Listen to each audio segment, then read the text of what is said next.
Assalamualaikum warahmatullahi wabarakatuh. Bismillah, alhamdulillah, wassalatu wassalamu ala rasulillah, Sayyidina Muhammad ibn Abdillah wa ala alihi wa sahbihi wa man ala amma ba'du. Yang kita cintai, kita muliakan, guru kita bersama Buya Yahya.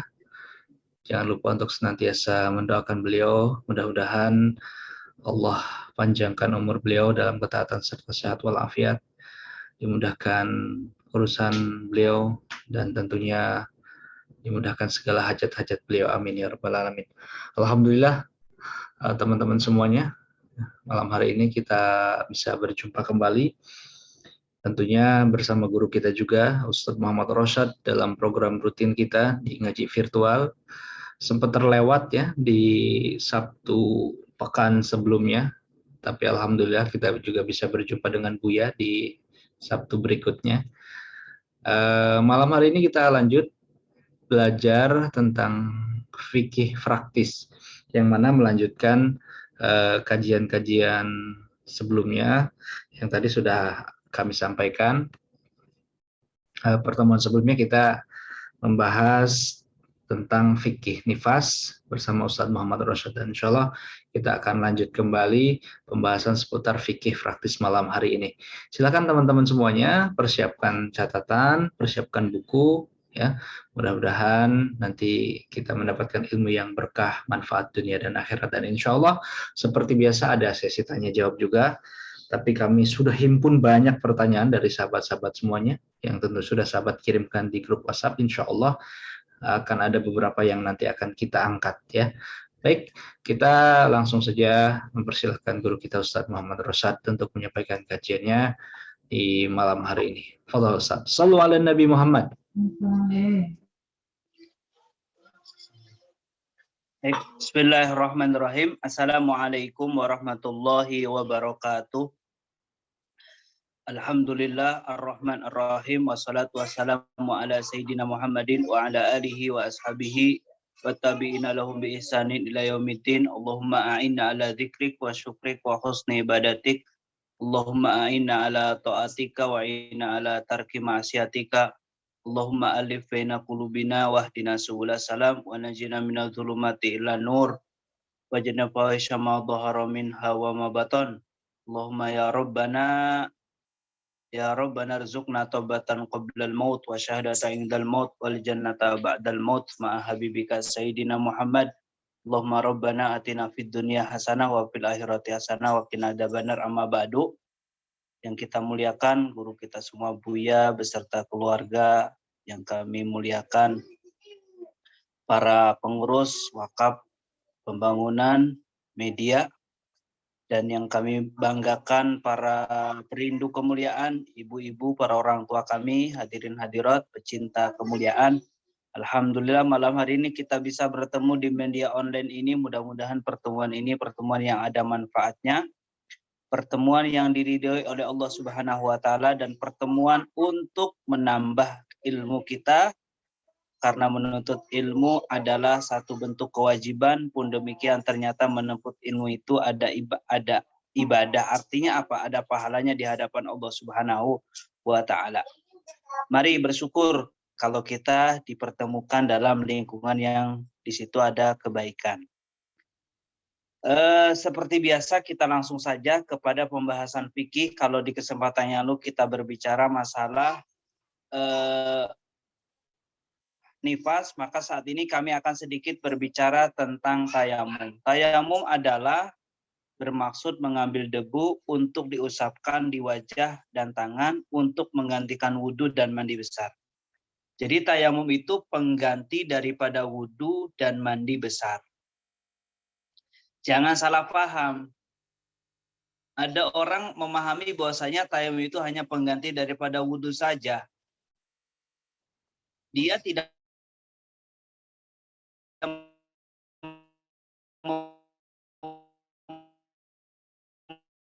memahami bahwasanya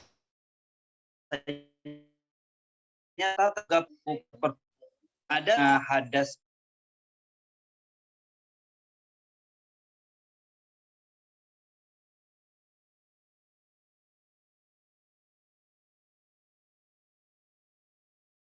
besar aku cari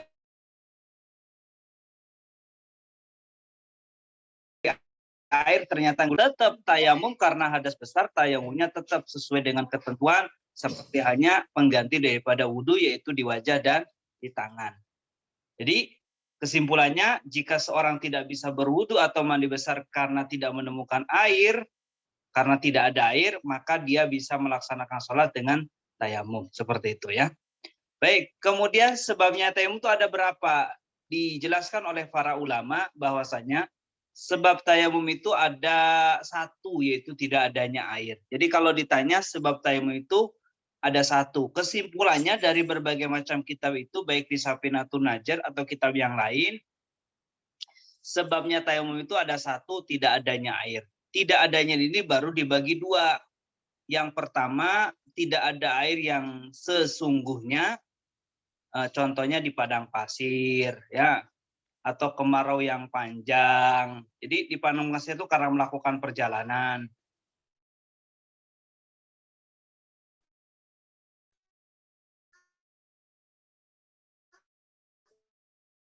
Kemudian tidak ada air. Airnya ada di kamar mandi, tapi dia tidak bisa menggunakannya. Kenapa? Mungkin karena sakit. Nah, berarti orang seperti ini airnya ada, tapi seperti tidak ada. Kalau bahasa yang pertama kan fuqdan hissi, berarti tidak ada yang sesungguhnya. Kalau yang kedua, ada air, tapi seperti tidak ada air, berarti fuqdan maknawi. Airnya ada. Atau airnya ada, tapi mohon maaf, dijual harganya mahal. Harganya mahal. Mahal tuh gimana Ustadz? Keluar dari batas wajar ketika air itu satu dirigen tuh berapa sih? Normalnya di satu dirigen tuh 500, nggak taunya dijual harga mahal. Maka ini nanti dia itu boleh tayamum.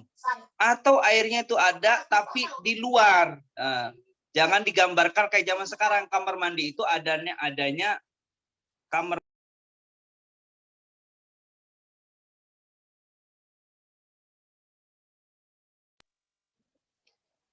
Baik ya.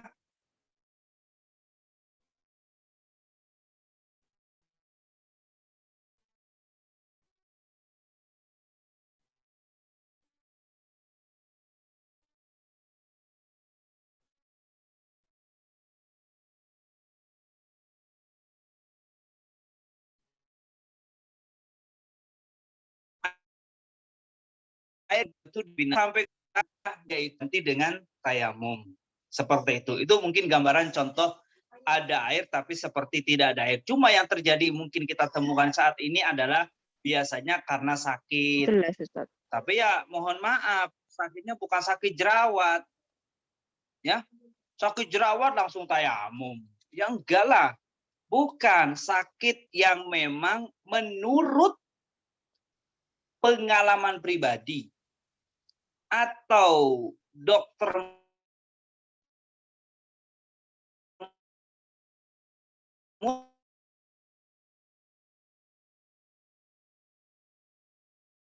menyebabkan kematian.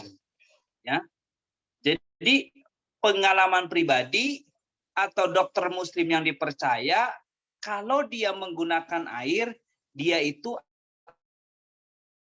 akan menjadikan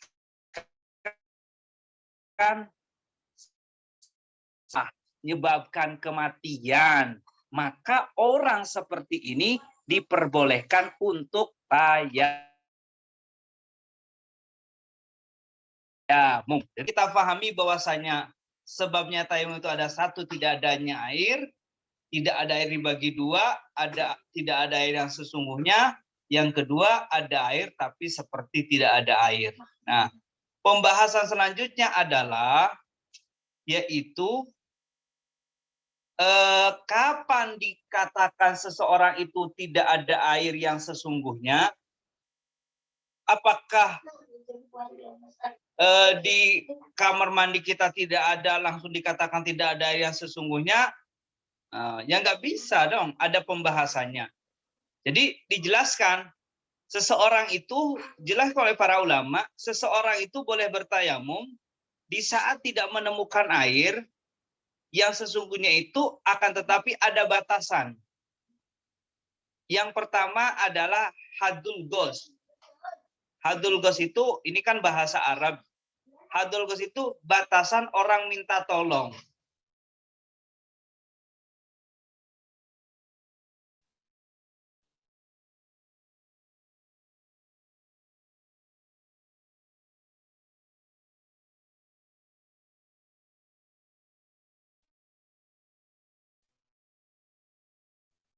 Dari 300 meter wajib nyari, baik ada air ataupun tidak ada air, ke jarak 300 meter wajib nyari di ini. Jadi wajib nyari ke seluruh arah mata angin, kiri kanan dan sebagainya dicari, nggak ada. Kalau nggak ada gimana, Ustaz? Kalau nggak ada 300 meter, maka lanjut ke jarak yang selanjutnya adalah hadul gurub. Hadul gurub ini, nah, kalau di hadul gurub ini dilihat dulu. Kalau yakin ada air, nah, maka wajib nyari. Atau duga kuat ada air, informasi yang beredar ada air, Ustadz, maka wajibnya nyari.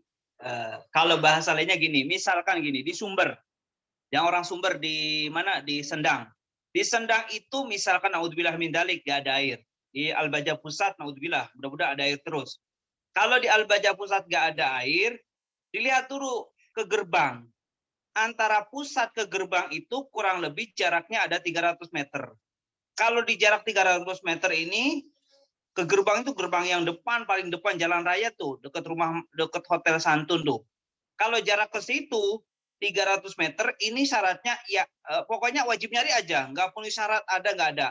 Tapi kalau jaraknya ke 3 kilo, misalkan ke Wanasaba, nah kalau ke Wanasaba syaratnya harus yakin ada air atau menduga tidak, atau menduga yakin atau menduga kuat ada air. Nah, jadi misalkan kalau yakin kan kelihatan langsung. Kalau menduga kuat itu bisa aja melalui informasi orang yang dia percaya. Kan ada teman kita itu di Wanasaba itu ada namanya Mas Toto. Mas Toto, ada air nggak? Ada. Itu kan dipercaya. Berarti 75% membuktikan bahwasanya di situ ada air. Oh, berarti nyari dulu ke sana. Ada air nggak? Kalau ada baru nyari. Tapi kalau nggak ada, ya udah langsung aja jarak 300 meter nggak ada, ya sudah langsung dia tayamum. Baru nanti hadul bu'ud. Hadul bu'ud itu jarak 3 kilo. Di jarak 3 kilo mah nggak wajib. Misalkan, naudzubillah min dzalik, di Sumber nggak ada air.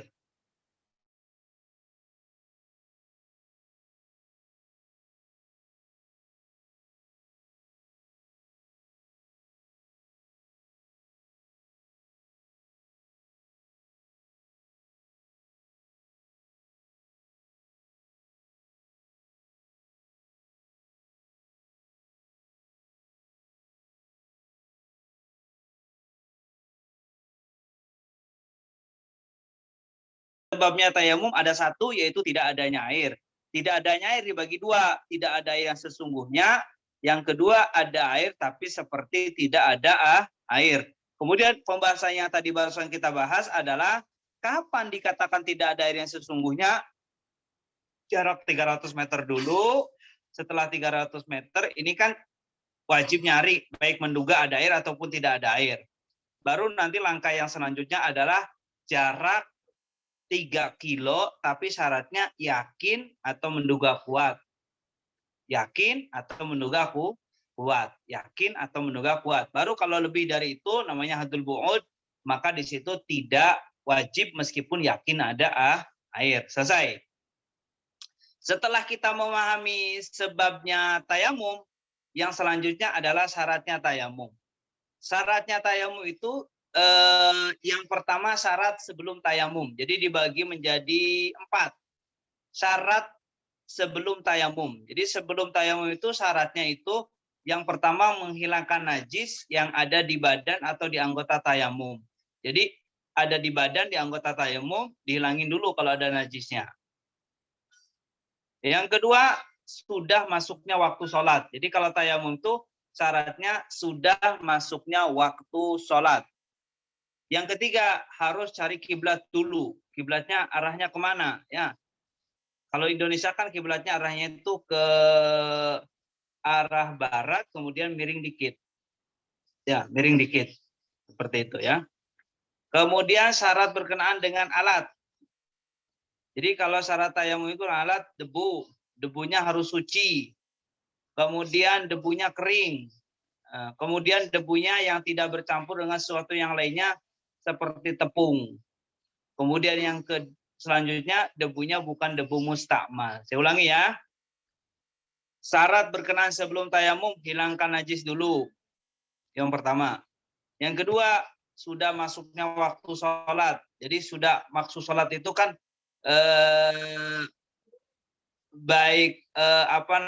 itu harus kenyataannya memang sudah masuk. Ya, nyata. Oh, adzan berarti tanda masuk waktu sholat. Dan adanya benar. Nah, seperti itu ya. Yang ketiga adalah mencari kiblat. Ini sebelum tayamum. Kalau dengan alatnya itu pakai debu. Kemudian debunya suci, debunya kering. 3 berarti debunya yang tidak bercampur dengan sesuatu yang lainnya seperti tepung. Kemudian debunya bukan debu yang mustakmal. Debu mustakmal itu adalah debu yang rontok setelah digunakan untuk mengusap wajah dan tangan. Bukan sisa debu yang ada di tempat kita tempeli untuk bertayamum. Jadi ada orang tuh salah paham. Salah pahamnya gimana? Jadi kalau ada debu di sini dia gini, set, tayamum sini. Nah, kemudian ke sini lagi tuh nggak boleh katanya. Ke meja lagi tuh nggak boleh. Ini mustakmal Ustaz. Enggak, ini nggak mustakmal. Mustakmal itu yang rontok, yang jatuh seperti itu ya. Kemudian syarat berkenaan dengan cara. Caranya dilakukan dengan 2 kali pukulan. Nah, jadi 2 kali dilakukan dengan 2 kali tempelan dengan 2 kali pukulan. Jadi 1 buat wajah, 2 ke tangan. Jadi 2 kali. Jadi dilakukan dengan 2 kali tempelan. Nah, seperti itu. Kemudian menyengaja. Jadi debunya itu sengaja. Buat tayamum bukan debu yang berterbangan ke wajah lalu dia saya niat tayamum. Wah, enggak sah itu.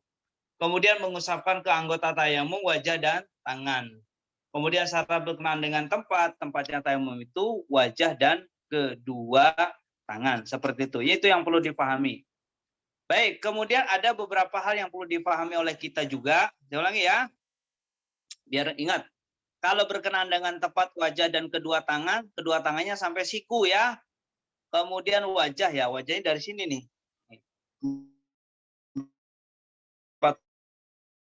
Tumbuhnya rambut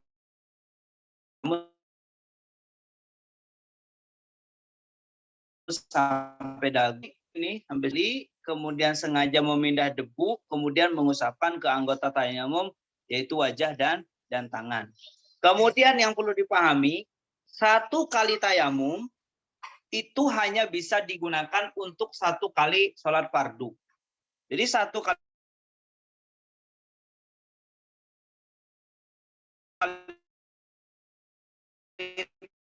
tayamum itu 1 kali tayamum bisa digunakan berkali-kali sholat sunnah. Nah, seperti itu ya. 1 kali tayamum hanya bisa digunakan untuk 1 kali sholat fardu. Adapun untuk tayamum untuk sholat sunnah boleh fardu tapi sunnahnya bermacam-macam boleh. Kalau jama takdim, misalkan nama takdim duhur dengan asar, maka yang keduanya itu harus tayamum lagi. Seperti itu. Nah, kemudian dibahas oleh para ulama, gimana Ustadz kalau sholat sunnah? Apakah harus masuk waktu setelah makruh sholat? Tayamum untuk sholat sunnah, apapun harus setelah masuk waktu sholat. Jadi kalau tayamum untuk sholat sunnah itu harus setelah masuk waktu sholat. Kalau tayamumnya untuk sholat sunnah, jadi harus setelah masuknya waktu sholat sunnah tersebut. Duha, setelah terbitnya matahari, kemudian meninggi sekitar 1 tombak, kurang lebih 7 menit setelah terbitnya matahari, baru nanti misalkan dia tayamumnya untuk sholat sunnah duha, maka setelah masuk duha baru dia tayamum seperti itu. Jadi kalau untuk salat tayamum maka harus menunggu waktu tayamum setelah meningginya matahari, meninggikan. Jadi kurang lebih 10 menit setelah terbitnya matahari, dalam fikih itu kurang lebih seperti itu. Kan meninggi satu tombak ya perkiraan 10 menit setelah terbitnya matahari baru nia harus tayamum. Selesai.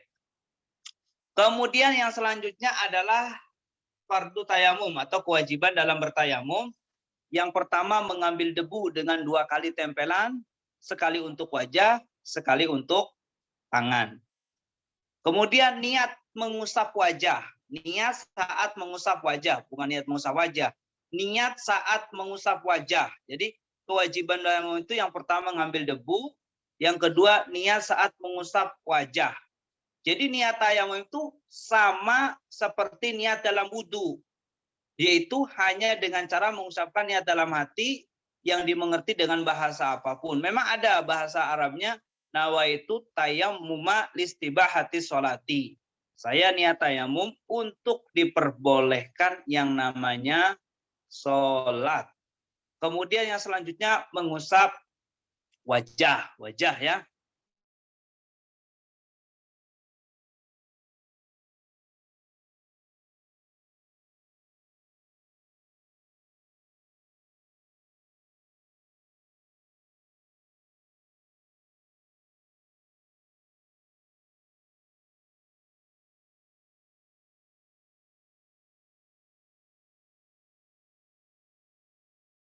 Tangannya wajib dilepas. Kenapa Ustadz? Karena jika seorang memakai sesuatu, karena cincin atau jam tangan itu menghambat sampainya debu ke kulit. Tapi kalau lagi wudhu tidak harus. Kenapa? Karena bisa aja sela-selanya masuk. Tapi kalau tayamum yang nggak masuk, debunya tuh menghalangi benar seperti itu. Jadi hukum melepas cincin itu hukumnya wajib seperti itu. Kemudian kalau pakai debu, debunya itu sedikit aja ya, nggak harus banyak-banyak ya. Sunnah nanti diringankan seperti itu ya. Kemudian mengusap kedua tangan sampai siku. Jadi udah yang keempat, yang terakhir adalah tertib seperti itu. Kemudian yang perlu dipahami juga niat tayamum. Nah, di sini dibahas oleh para ulama, niat tayamum itu kan ada beberapa tingkatan. Yang pertama, niat tayamum untuk diperbolehkan sholat. Nah, kalau untuk tayamum sholat, maka nanti untuk yang bawahnya boleh. Untuk baca Al-Quran, untuk sholat sunnah, boleh. Tapi kalau niatnya untuk membaca Al-Quran, maka nanti tidak boleh digunakan untuk sholat. Atau niat tayamum untuk diperbolehkannya hubungan suami istri. Nawaitu tayammuma litamkini zauji. Aku niat tayamum untuk berhubungan suami istri.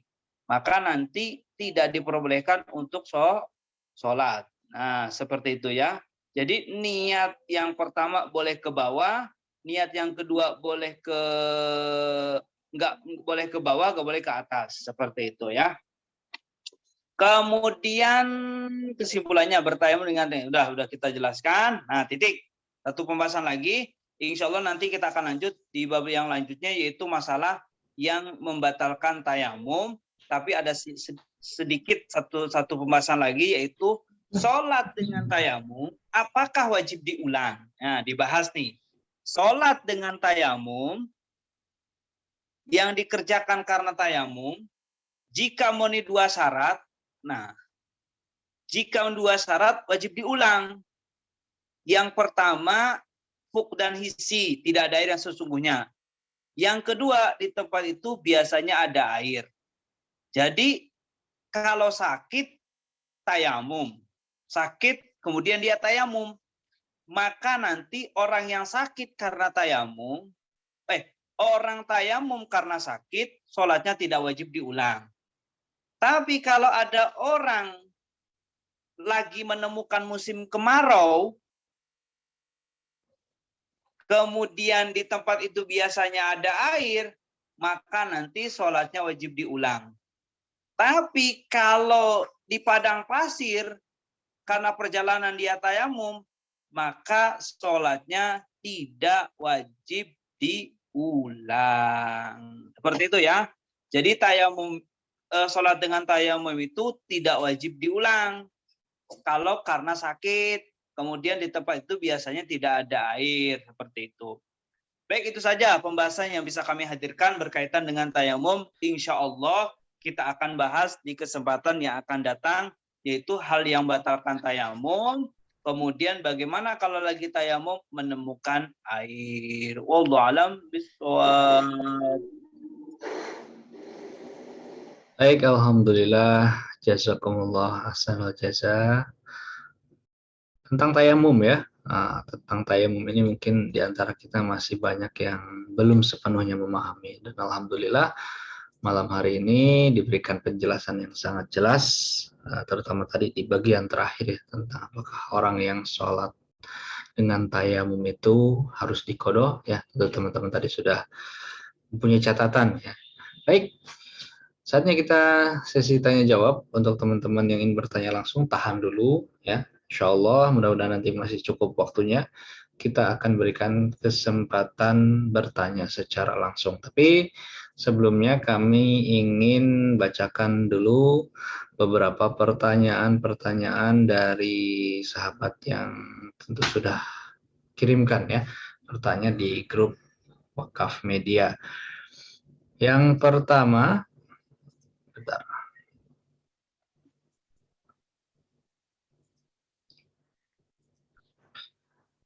Pertanyaan pertama, Assalamualaikum, maaf Pak Ustadz, bila ada kajian Buya, saya minta izin untuk bertanya. Saya ingin ijazah langsung dari Buya atas tausiah Buya Yahya yang sedari tahun 2017 saya simak. Saya ingin sekali ke Pondok Al-Bahjah, tapi saya seorang janda yang sudah 8 tahun menjanda. Jadi selalu ada halangan keuangan karena saya membiayai anak di pondok juga. Saya dari Subang. Nah, itu Ustaz pertanyaannya, mungkin bisa langsung jawab, silakan Ustaz. Baik, terkait masalah ijazah ya, ijazah mendapatkan ilmu yang dari YouTube media yang dihadirkan oleh Al-Bahjah. Memang kalau secara umum memang media itu tersebar di media yang sudah dihadirkan oleh Al-Bahjah, maka itu sudah langsung diperkenankan oleh Buya untuk dipelajari, untuk diambil ilmunya, kemudian untuk diamalkan. Itu sudah dijelasakan secara langsung. Cuma nanti kalau ada kesempatan, mungkin COVID-nya sudah selesai, kemudian ada kesempatan untuk datang, bolehlah nanti untuk keafdolan untuk bisa bertemu. Sebab menuntut ilmu antara online dengan offline itu beda. Kalau offline itu ada silaturahmi, ya ada menatap ulamanya langsung dan lain sebagainya. Itu pahalanya beda. Tapi pun demikian, karena kondisi yang bertanya memang kondisi dalam keadaan menjanda dan lain sebagainya, maka nggak apa-apa terus biayai anak mondok, tapi ingat Ibu, mondoknya harus benar. Yang pertama, maksud benar itu akidahnya benar di pondok tersebut. Yang kedua, akhlaknya benar. Adapun kalau pengen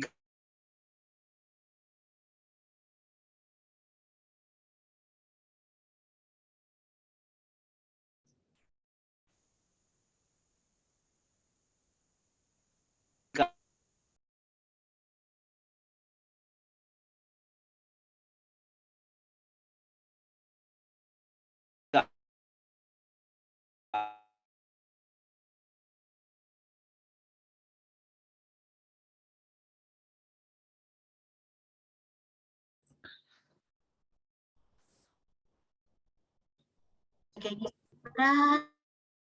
Baik, sebelumnya ya, tadi keluar sebentar karena sinyalnya di sini sedang bagus. Baik. anaknya berapa? Anak saya Umur berapa? umur 8 tahun kurang 12 hari. Nah, belum balik berarti. Baik. Belum Pak Ustadz. Ini saya betul-betul rasanya tuh kayak kehilangan sekali. Jadi saya masih menata hati. Bagaimana caranya untuk menata hati dan doa apa yang terbaik untuk anak saya Pak Ustadz. Apa untuk dipanjatkan gitu Pak Ustadz. Ya itu aja. Baik.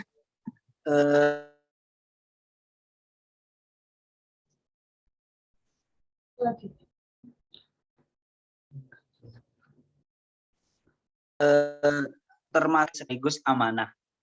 Jadi kalau kita bicara masalah anak itu nikmat sekaligus amanah. Artinya apa? Harus kita pertanggungjawabkan bagaimana keselamatannya, masa depannya bukan hanya di dunia, tapi ternyata masa depan yang sesungguhnya adalah di akhirat. Jadi masa depan anak yang sesungguhnya itu bukan hanya di dunia, tapi di akhirat. Makanya orang tua yang cerdas itu adalah orang tua yang memikirkan masa depannya anak, keselamatan di dunia sekaligus di akhirat. Nah, kalau anak kita dalam kondisi belum balik kemudian meninggal, maka yakin itu adalah salah satu yang bakal menyelamatkan kita nanti di akhirat. Karena ada satu kisah, suatu ketika itu suatu ketika nanti ada ahli surga itu bisa mendengar suara orang di neraka. Tiba-tiba ahli surga itu mendengar, aku kenal jeritan orang itu di neraka. Siapa itu? Ternyata itu adalah ibundanya. Lalu mengadu, wahai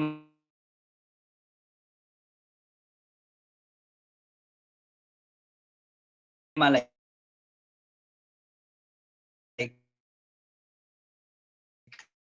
bisa perbudak anak. Nah, tapi ada satu kisah, ada orang tua ahli ibadah, tapi tiba-tiba ketika dia melenggang ke surga, nggak jadi. Di surganya tuh nggak jadi. Kenapa nggak jadi? Anaknya menjerit, wahai malaikat, jangan naikkan ibundaku ke surga. Kenapa aku nakal gara-gara ibundaku tidak pernah peduli dengan pendidikan aku. Akhirnya nggak jadi. Makanya kalau saran kami sih, duka dalam hati karena meninggalnya orang yang dicintai, hal yang wajar. Akan tetapi yang paling terpenting adalah karena itu tabungan yang bakal menyelamatkan ibu, maka saran kami, ibu tinggal nanti menambah kesolehannya ibu, kesolehan keluarga, kebaikan keluarga, termasuk kalau kita berbakti dengan orang yang meninggal dunia itu salah satunya yang pertama mendoakan Allah ampuni, kemudian Allah angkat berikan kasih sayang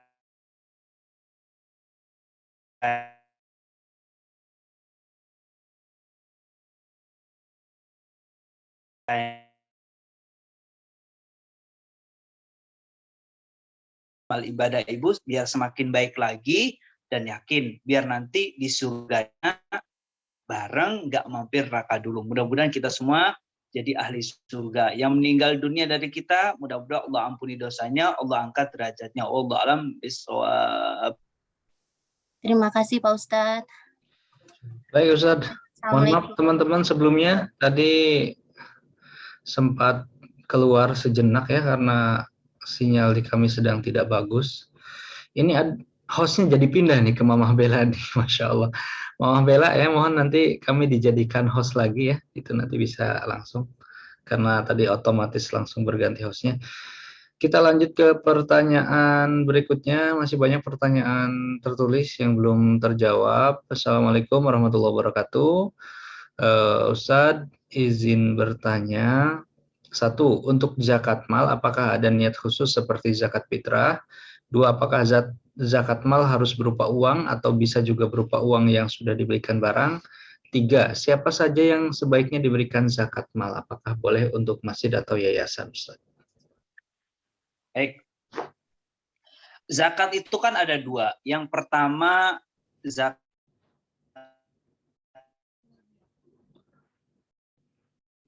ini udah gonta-ganti ya. Iya. Panjang, ada zakat peternakan, ada zakat perdagangan, ada zakat karena emas dan perak, dan lain sebagainya.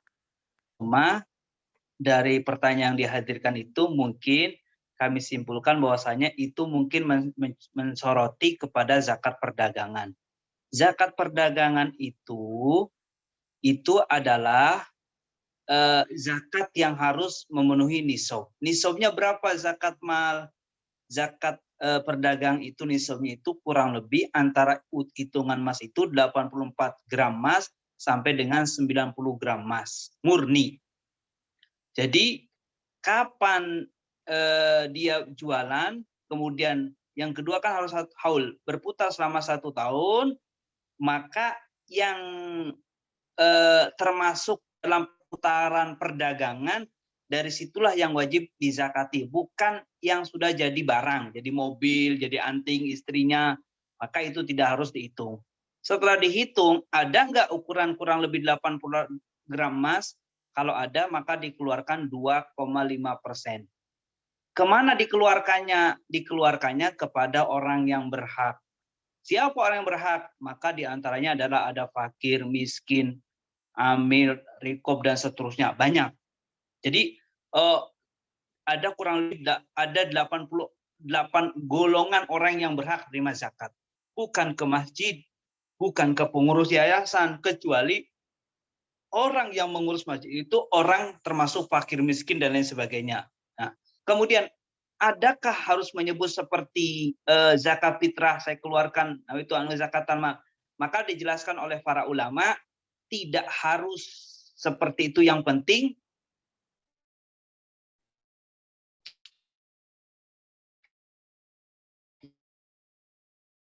jadi tidak harus serah terima ini zakat. Yang penting terbukti dia adalah orang yang berhak terima zakat, maka serahkan itu zakat kepada orang tersebut. Memang apakah harus semuanya Ustaz dari 8? Dibahas oleh para ulama, kalau bisa semuanya, 8 asnaf. Kalau nggak bisa, ya tidak zakat. Akan tetapi orang tersebut tidak berhak terima zakat. Itu saja. Wallahu a'lam bishawab. Baik, alhamdulillah, terima kasih Ustaz untuk jawabannya. Kita lanjut ke pertanyaan ketiga ya. Baik, dari hamba Allah di Bandung izin bertanya, apakah bacaan sholat setelah bangun dari ruku baca sami Allahu liman hamidah, Rabbana lakal hamd, dan seterusnya bisa ditambah amalan lain? Baik. Ruku ya. Dari ruku, Ustaz. Baik. Ada rukun fi'li itu ada 2. Dibagi 2. Ada rukun pendek, ada rukun panjang. Rukun pendek itu adalah i'tidal sekaligus duduk di antara 2 sujud. Kalau dari sisi pertanyaan, itu kan tidak bangun dari ruku, bacaannya adalah sami Allahu liman hamidah. Rabbana lakal hamdu mil'u samawati wa mil'u ardi wa mil'u ma syi'ta min syai'in ba'du. Nah, dari sini tuh ini karena rukun pendek, maka tidak diperkenankan untuk menambah bacaan yang lain. Karena batasan rukun pendek ketika i'tidal itu adalah zikir yang seperti biasa dibaca, plus nanti membaca kurang lebih jaraknya seperti membaca Al-Fatihah kalau i'tidal. Tapi kalau duduk di antara 2 sujud, maka nanti zikir yang Rabbi firli warhamni wajburni sampai seterusnya, plus kurang lebih ukurannya ditambah plus tasahud. Lebih dari itu tidak diperkenankan untuk menambah. Cuma kalau untuk sujud memang ada amalan nambahkan doa ini dan lain sebagainya. Itu ada.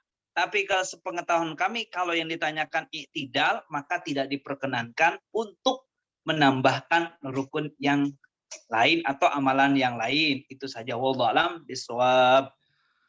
Baik, pertanyaan berikutnya Ustaz. Sedang haid bolehkah mengamalkan atau membaca amalan rotibul hadad? Dan Baik. bolehkah berwudu? Dijelaskan oleh para ulama bahwasanya orang yang itu tidak diperkenankan untuk wudu. Saya ulangi ya. Orang yang haid itu tidak diperkenankan untuk berwudu. Sebab wudu adalah ibadah. Kalau dia lagi haid kemudian dia wudu, maka dia main-main dengan ibadah. Main-main dengan ibadah hukumnya haram. Kecuali sudah terputus haidnya, itu pun diperkenankan hanya untuk tidur. Itu pun karena dikiaskan dengan khilaf, karena dikiaskan dengan orang yang junub disunahkan untuk wudhu sebelum tidur. Wudhu sebelum tidur, maka terjadi khilaf oleh para ulama. Makanya kesimpulannya orang yang haid tidak diperkenankan wudhu. Wudhu boleh, itu pun hanya ketika mau tidur, itu pun khilaf. Nah, kesimpulannya nggak boleh. Kemudian bolehkah orang yang haid itu zikir, membaca Ratibul Hadar, Wiridul Latif dan lain sebagainya? Dijelaskan oleh para ulama, orang yang haid itu diperbolehkan untuk membaca ayat zikir dengan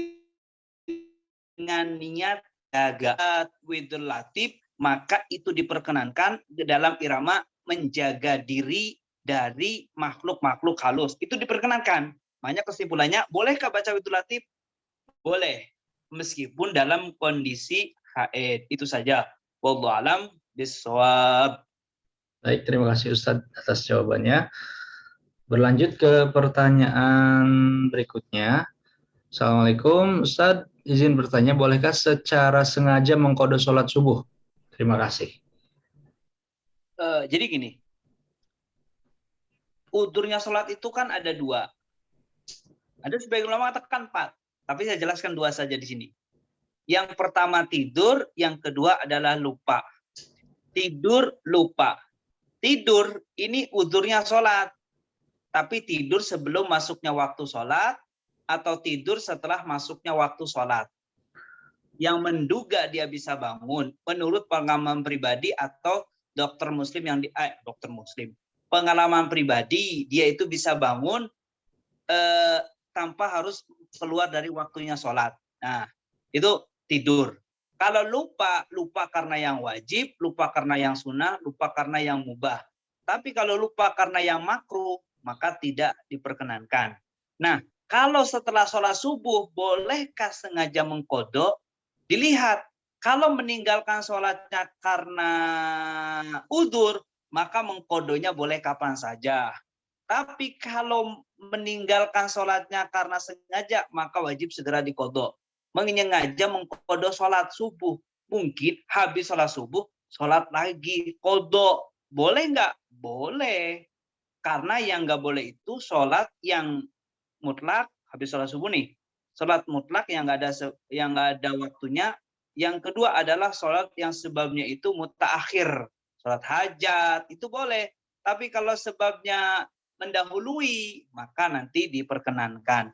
Meninggalkan sholat dulu, baru kodok. Maka itu dipersubuh. Wallahu alam bishawab. Baik, terima kasih Ustadz.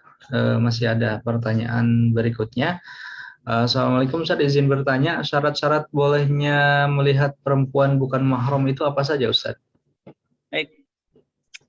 Qulil mu'minina yaghuddu min absarihim, qulil mu'minati yaghudduna min absarihinna. Katakan kepada orang mukmin laki-laki untuk jaga mata, katakan kepada mukmin perempuan untuk menjaga mata. Nah, seorang laki-laki itu diperkenankan melihat perempuan yang bukan mahramnya itu, yaitu melihat wajah ketika hajat.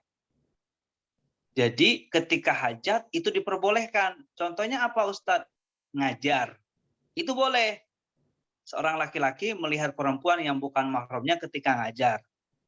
Itu pun ya sesuai hajatnya. Tapi kalau darurat, maka hajatnya aja apa? Kemudian ketika khitbah, telapak tangannya maka diperkenankan. Jadi ketika hajat itu diperbolehkan. Ketika hajat diperbolehkan, ngajar, jual beli, itu pun sesuai dengan kebutuhannya. Seperti itu. Wallahu alam bishawab. Baik, terima kasih Ustaz atas jawabannya. Masih ada pertanyaan lagi sebelum nanti kita buka kesempatan untuk yang bertanya langsung. Pertanyaan berikutnya, bagaimana hukumnya perempuan yang masih bersuami nikah lagi karena suaminya nggak baik dan dia minta cerai, suaminya nggak mau nyerai? Saya sebagai teman, bagaimana cara nasihatinya Ustaz? Mohon jawabannya. Baik. Seorang perempuan yang masih mempunyai suami tidak diperkenankan untuk menikah lagi. kecuali sudah cerai, itu pun setelah melalui masa iddah, yaitu 3 kali suci ya. Suci, head, suci, head, suci, head. 3 kali head berarti ya. Jadi kalau dia perempuan nikah lagi, sementara dia belum cerai, maka nanti jatuhnya zina. Jadi tidak diperkenankan. Lalu suaminya nggak baik, gimana Ustadz? Maka solusinya adalah sang istri harus datang ke wali hakim untuk minta cerai, digugat cerai seperti itu ya. Makanya tidak diperkenankan kalau perempuan. Bagaimana menasehatinya? Cerai itu operasi terakhir dalam dunia rumah tangga. Jadi solusi terakhir dalam dunia perceraian itu, solusi terakhir dalam rumah tangga tidak bisa dipertahankan lagi. Tapi ingat, bertemu dalam imsak bima'ruf au tahsir bi ihsan. Bertemu dalam keadaan baik, berpisah pun dalam keadaan baik, seperti itu ya. Makanya saran kami sih, datangkan orang yang ngerti hukum, kemudian yang menjadi penengah, kira-kira bagaimana solusinya dengan sahabat yang tadi bertanya. Wallahu a'lam bishawab. Baik, alhamdulillah ya. Mudah-mudahan ada solusi untuk pertanyaan yang tadi. Ke pertanyaan berikutnya, ini pertanyaan terakhir secara tertulis ya. Silakan siapkan pertanyaannya teman-teman. Ustaz izin bertanya, apa benar kalau dalam sholat Jumat jamaah yang keduluan imam ke masjid, sholat Jumatnya sia-sia dan tidak dapat ganjaran? Yang kedua, kalau mempunyai anak perempuan yang baru dilahirkan, terus bapaknya tidak sholat Jumat 3 kali berturut-turut, selama 3 minggu ya, nantinya tidak boleh jadi wali nikah anaknya. Apakah benar demikian Ustaz? Baik, saya jawab yang nomor 2 dulu. Disebutkan oleh para ulama,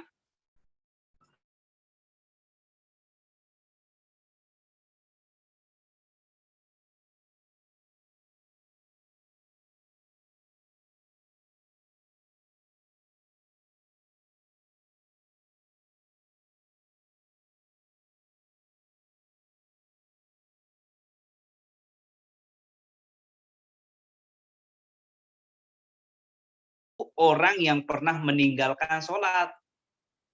Dia kan bukan adil syahadah, itu kan.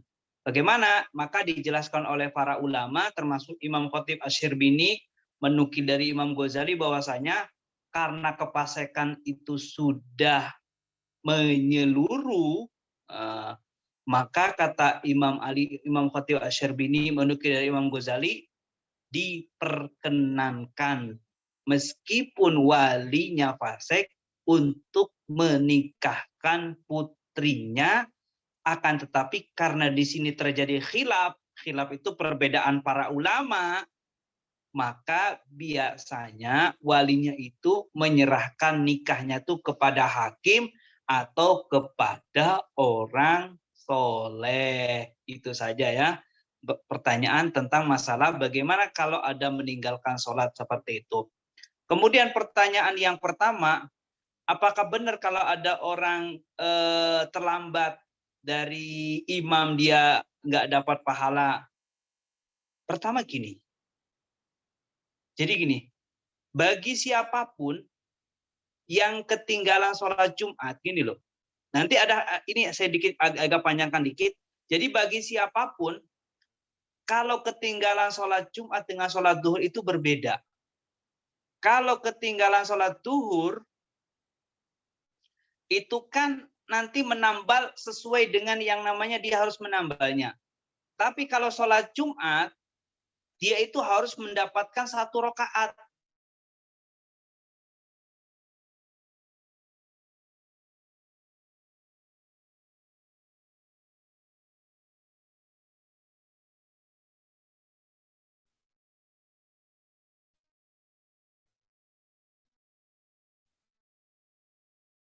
Jadi lagi menemukan 1 rakaat. Tapi kalau menemukannya setelah bangun dari ruku, nah i'tidal, maka nanti dia niatnya sholat Jumat, tapi nanti rakaatnya jadi 4 rakaat.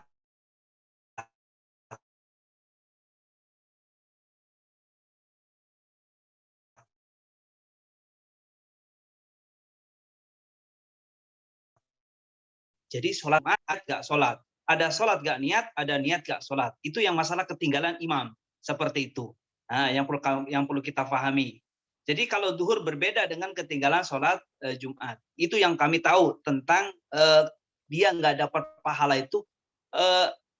Dia kan pahala itu kan dari ibadah. Kalau ketinggalan imam berarti dia harus menyempurnakannya seperti itu sesuai dengan ilmunya. Wallahu a'lam bishawab. Baik, terima Baik, kasih Ustaz jawabannya. Masih ada pertanyaan lagi?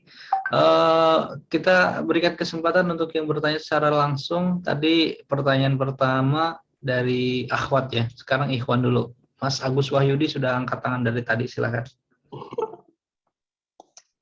Oke, terima kasih.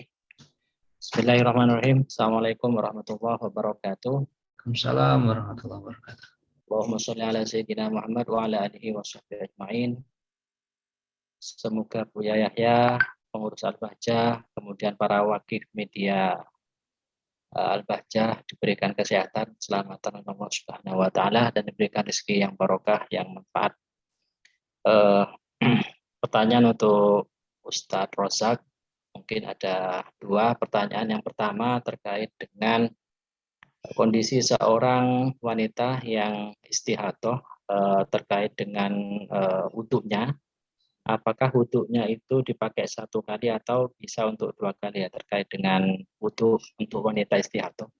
Kemudian yang kedua pertanyaannya adalah untuk wanita yang haid, apakah diperkenankan ke musola atau ke masjid dalam keadaan haid? Itu saja pertanyaannya. Jazakumullah khair. Assalamualaikum warahmatullahi wabarakatuh. Baik, tadi mana ya? Ya Ustaz? Ya kedengaran nggak Kang? Kedengeran Ustaz. Nah, ntar saya ini kameranya ngilang sendiri ya Kang. Bentar ya. Baik, dilanjut Ustaz. Dilanjut ya, dilanjut, nggak apa-apa, dilanjut Ustaz. Ya benar. Nah. Baik, terkait pertanyaan masalah orang yang istihadah. Jadi gini, orang yang lagi terkena istihadah itu kan bukan orang yang kena haid, tapi orang istihadah itu orang yang dalam keadaan suci, akan tetapi dia itu mungkin karena darahnya terus-menerus keluar, maka nanti orang yang seperti ini, bagaimana solusi berwudunya? Maka kan setelah masuknya waktu sholat, itu yang pertama. Jadi berwudunya itu setelah masuknya waktu sholat. Jika berwudunya sebelum waktu sholat, maka wudunya tidak dianggap. Kemudian yang kedua, mensucikan tempat najisnya. Yang ketiga, menyumbat dengan kapas atau semacamnya. Kemudian yang keempat, segera melakukan sholat yang diinginkan. Boleh menunda atau menjamak untuk kepentingan sholat saja. Seperti itu. Nah, bagaimana apakah dia satu itu? Maka, jadi berwudunya orang istihadah itu satu kali wudu untuk satu kalau sholat fardu. Nah, pembahasannya. Satu kali wudu untuk satu kali sholat fardu. Satu wudu untuk satu sholat fardu, sholat sunnah boleh sebanyak pakaiannya. Satu wudu untuk sholat sunnah sebanyak pakaiannya. Seperti itu ya. Jadi berwudunya orang istihadah itu ada 3 masa. Satu wudu untuk satu kali fardu. Satu wudu untuk satu sholat fardu plus sholat sunnah sebanyak-banyaknya. Yang ketiga, satu kali wudu untuk sholat sunnah sebanyak-banyaknya. Seperti itu ya. Kemudian pertanyaan yang kedua, yang tidak diperkenankan bagi orang, salah satu yang tidak diperkenankan bagi orang haid dan nifas adalah yaitu dilarang masuk masjid ya. Dilarang masuk masjid. Saya ulangi dulu ya. Saya kesitukan dulu. Termasuk salah satu hal yang dilarang bagi orang haid adalah memasuki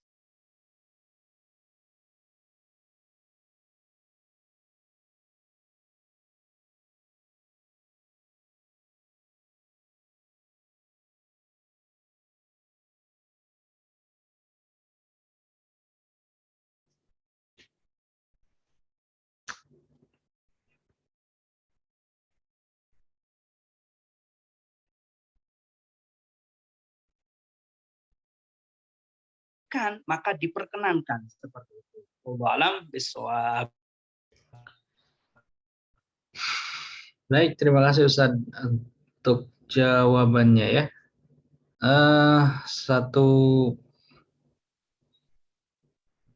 Gimana suara saya masih terdengar jelas di sana?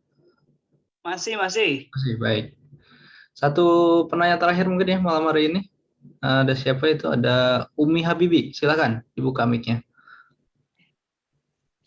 Syukran, Ustaz.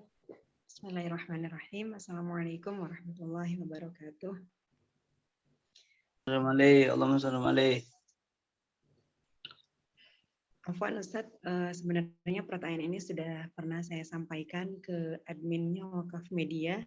Hanya saja mungkin saya baru mengikuti kajian online ini baru sekarang. Jadi suka ketinggalan informasi sayanya mungkin ya. Ada beberapa pertanyaan. Yang pertama itu mengenai nazar karena was-was, Ustaz. Jadi beberapa tahun yang lalu saya diuji dengan was-was sholat dan wudhu. Nah, sampai paling parahnya itu ketika mau sholat atau wudhu sampai bernazar, dan memang nazarnya itu saya langgar gitu. Karena niat saya bukan nazar asli atau gimana gitu. Hanya saja saya niatnya itu hanya untuk agar tidak diulang-ulang sholat dan wudhunya. Nah itu harus dibayarkan. Itu, kalau nggak salah harus bayar denda kan ya Ustaz ya. Kalau misalkan kita melanggar nazar, tapi kan itu udah berapa tahun yang lalu dan memang sudah lama sekali dan itu continue Ustaz. Jadi setiap mau sholat mau wudhu itu selalu bernazar, memang saya langgar gitu nazarnya. Jadi ternyata saya ulang lagi gitu. Tapi bukan maksud untuk sengaja nazar, hanya saja saya berniat agar tidak mengulang sholat dan wudhunya. Itu yang pertama. Kemudian yang keduanya yaitu bagaimana hukumnya kita mengikuti bisnis MLM dan ternyata memang MLM itu miliknya itu milik non-muslim gitu. Jadi kalau secara bisnis MLM-nya saya pernah mendengar dari ceramah Buya, hanya saja di sini saya lebih titik beratkan itu ke pemiliknya Ustadz, karena pemiliknya non-muslim itu bagaimana, apakah saya memang sudah membantu dalam keberlangsungan hidup non-muslim itu sendiri atau bagaimana Ustadz? Itu mungkin sebenarnya ada beberapa pertanyaan, tapi 2 saja dulu. Syukran atas waktunya. Assalamualaikum warahmatullahi wabarakatuh. Waalaikumsalam warahmatullahi wabarakatuh. Baik Ustadz, 2 pertanyaan ya tentang apa tadi, nazar ya. Nazar was-was yang dilanggar. Silakan Ustadz.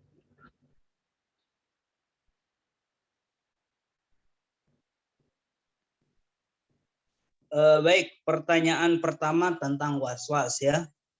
Was-was itu kan baina khamsin wa khamsin, di antara 50 dan 50, dan was-was itu penyakit yang membahayakan karena berangkat kurangnya ilmu. Nah, bagaimana memangkas was-was atau memerangi was-was? Maka caranya adalah dengan ilmu, seperti itu. Wudu cukup dengan membasuh wajah, tangan, kemudian mengusap rambut, kemudian membasuh kedua mata kaki. Sholat dengan yang namanya, kalau sholatnya fardu, maka cukup dengan yang namanya, dia itu cukup dengan yang namanya melintaskan akuniyah sholat, kemudian nama sholatnya, kemudian kefarduannya. Seperti itu. Jadi saran kami, kalau was-was itu, saran kami ya rajin belajar, kemudian jangan bertanya kepada yang lainnya. Kalau sudah terpedaya, misalkan ke Buya tanya, sudah jangan bertanya ke lainnya, karena nanti was-was itu khawatir nanti menjalar kemana-mana, seperti itu. Menular kemana-mana. Was-was wudu lanjut ke sholat, zaman sekarang was-wasnya melanjut ke yang namanya perceraian. Seperti itu. Kemudian terkait pertanyaan dengan masalah nazar itu kan nazar itu bentuk jama daripada nudur Jadi nadar itu bentuk jama daripada nudur, maka nanti nadar itu terbagi menjadi dua. Yang pertama nadar lajaz, yaitu nadar yang berupa anjuran pada diri sendiri untuk melakukan sesuatu atau pencegahan dari melakukan sesuatu. Karena marahnya misalkan, jika aku berbicara dengan Zaid, maka aku akan berpuasa 1 hari. Pernyataan jika aku berbicara dengan Zaid, aku didasari marah, dia itu mencegah seperti itu. Nah, yang kedua nadar tabaru. Tabaru itu nadar yang tidak digantungkan dengan sesuatu apapun. Misalkan, aku nadar puasa hari Senin atau hari Kamis. Jika aku sembuh dari penyakit, maka aku akan bersedekah. Nah, ya orang seperti ini wajib menjalankan nadarnya. Syarat nadir orang yang bernadar agama Islam atas kehendak sendiri, bukan karena paksaan, kemudian balik, kemudian memungkinkan untuk melaksanakannya. Maka tidak sah kalau nadarnya anak kecil. Nah, kalau nggak melakukan nadar wajib dilakukan bagi orang yang meninggalkannya jika berupa nadar yang tadi. Dia boleh memilih antara mengerjakan apa yang dinadari atau membayar kafarah yamin. Kafarah yamin itu mengerjakan salah satu dari KPI. Yang pertama membebaskan budak muslim, kalau enggak memberi kepada pakaian kepada seluruh fakir miskin, jika tidak mampu dari 3 pilihan maka wajib puasa 3 hari. Jadi kalau enggak melaksanakan nadarnya, berpuasa 3 hari. Cuma yang kami perlukan, mungkin ini karena hal pribadi, bisa japri dengan kami, nanti kami jelaskan apa yang dinadarkan dulu, bisa kami bertanya kepada yang lainnya. Itu saja ya. Wallahu a'lam bishawab. Baik, nanti dilanjut ya Ustaz ya pertanyaannya. Nah, dengan beliau mungkin bisa konsultasi secara langsung. Teman-teman semuanya, sudah habis waktu kita ya, karena sudah jam 9:05. Ustaz juga mungkin harus ada agenda dakwah yang lainnya. Mohon maaf sekali malam hari ini koneksi internet sedang tidak bersahabat, sehingga tadi beberapa kali kami harus keluar ya, mungkin rekaman juga tidak maksimal. Silakan Ustaz, mungkin langsung memimpin doa menutup dengan doa keberkahan. Fadhal. Bismillahirrahmanirrahim. Alhamdulillahirabbil alamin. Allahumma shalli ala sayyidina Muhammad wa ala ali sayyidina Muhammad. Allahumma arhamna wa la tu'adzibna wa ansurna wa la takhzulna wa akrimna wa la tuhinna wa afina wa la tumrika kulli syai'in qadir. Allahumma ya Allah, tambah kecintaan kami kepadamu agar kami mudah melaksanakan, kami kepada kekasihmu Nabi Muhammad agar kami mudah melaksanakan sunnah-sunnahnya ya Allah. Ya Allah, lapangkan rezeki kami dengan yang halal, yang menghantarkan kepada ridhamu ya Allah. Ya Allah, jauhkan dari kami segala maksiat, ampuni dosa kami ya Allah, panjang umur kami, sehat dan taat ya Allah. Ya Allah, jadikan kami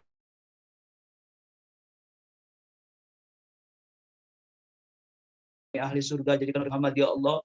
Ya Allah, jadikan kami santri yang dibanggakan guru, dibanggakan orang tua kami, dibanggakan kekasihmu Nabi Muhammad ya Allah. Ya Allah, kabulkan hajat kami dengan sebab kami berkumpul dalam acara ini ya Allah.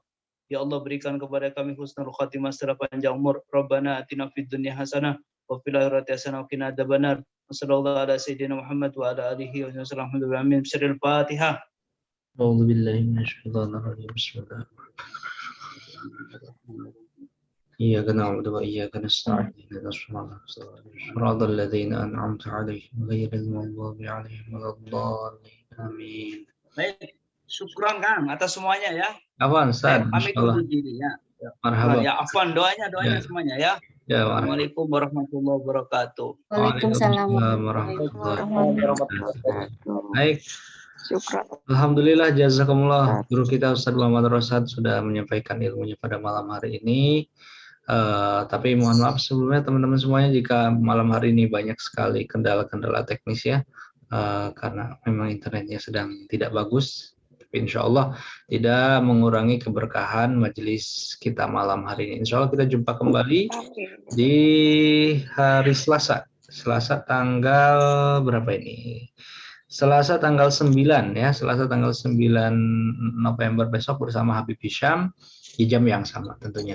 Terima kasih untuk sahabat-sahabat yang sudah berpartisipasi malam hari ini. Mohon maaf tidak bisa menjawab semua pertanyaan yang tadi sudah raise hand, tidak sempat diberikan kesempatan, insya Allah nanti next ya, kita berikan kesempatan untuk bertanya secara langsung.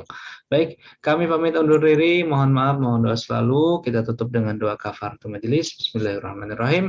Subhanakallahumma bihamdika, asyhadu an la ilaha illa anta, astaghfiruka wa atubu ilaik. Assalamualaikum warahmatullahi wabarakatuh.